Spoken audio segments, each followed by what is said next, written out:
Connue pour son engagement à former une élite capable d'impulser le développement, la plateforme Boost a initié le 9 décembre dernier une masterclass sous le thème « Je partage mon expérience ». Troisième du genre, ce moment de coaching a orienté son ossature sur le personal branding et le leadership communautaire. Un choix qui se justifie ici par la volonté des organisateurs à pousser les jeunes à se distinguer et à jouer pleinement leur partition en ce qui concerne la construction des sociétés nouvelles. Nous croyons au partage d'expérience. Nous croyons que nous avons une jeunesse qui a envie d'apprendre des nouvelles choses. Et pour apprendre, on a aussi besoin d'apprendre de l'expérience des aînés. Et donc, depuis un moment, nous avons initié les masterclass. Je vous partage mon expérience, où on fait venir un certain nombre de professionnels qui viennent partager leur expérience avec des jeunes. Parce que nous savons que la meilleure manière d'apprendre aussi, c'est d'apprendre des erreurs, c'est d'apprendre des réussites des autres. La première thématique a été abordée par Idriss Antonet Bossoto, enseignant-chercheur à l'université Marien Ngouabi et expert en TIC. Partant de son expérience personnelle, il a partagé aux participants les stratégies permettant de développer la communication positive, la confiance en soi, la conception de son identité professionnelle et bien d'autres. Mais aussi avoir l'esprit d'initiative entrepreneuriale malgré la morosité de l'environnement. Chaque année, il y a un bon nombre de diplômés qui sortent des universités. Il y a un bon nombre de jeunes aujourd'hui qui se forment dans des secteurs aujourd'hui très stratégiques, qui ont des compétences, qui ont des savoir-faire, mais qui ne savent pas comment porter la connaissance des institutions, des entreprises, de l'existence de leurs compétences.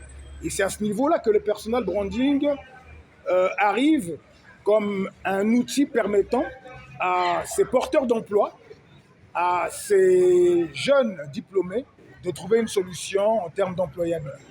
Et cela nécessite également ce que l'on appelle un état d'esprit de croissance qui permet aux diplômés, qui permet aux détenteurs de compétences de faire un diagnostic de son savoir-faire afin de s'améliorer et d'être compétitif. Le leadership communautaire, un concept peu adopté par les Congolais. Alban Kaki, du haut de son engagement communautaire, s'est appuyé sur son parcours et expérience en la matière afin de mettre en lumière la démarche susceptible à impacter la communauté par ses actions. Le leadership communautaire se présente de nos jours comme un des nouveaux mécanismes pour apporter des solutions aux problèmes qui se posent avec acuité dans la communauté. Il est donc évident de former des citoyens qui pourront prendre en main le destin de leur communauté. Le tout est endossé sur la mission et la vision qui reste un moteur conduisant à l'action.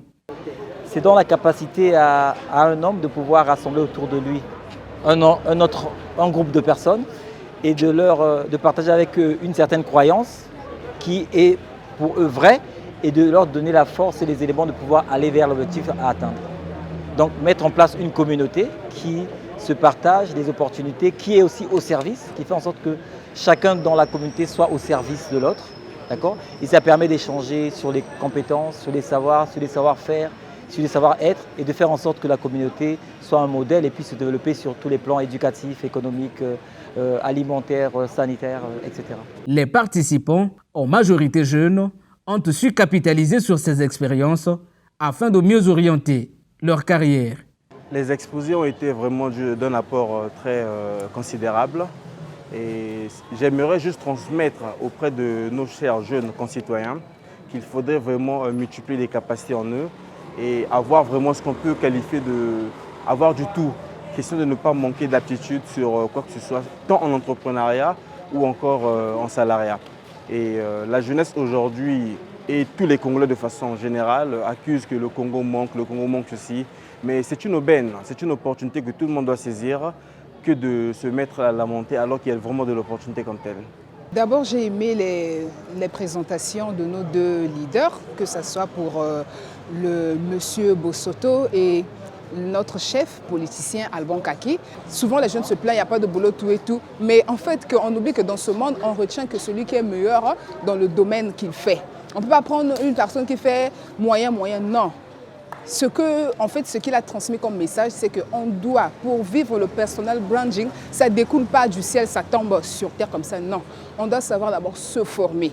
Chacun doit chercher à être meilleur dans son domaine afin qu'on puisse bien l'exploiter. Cette masterclass de la plateforme Boost vient boucler la saison 2022 de cette organisation. Le rendez-vous est donc pris en 2023 en vue de la mise en œuvre d'une batterie de projets orientés sur la formation diversifiée, l'orientation et bien d'autres.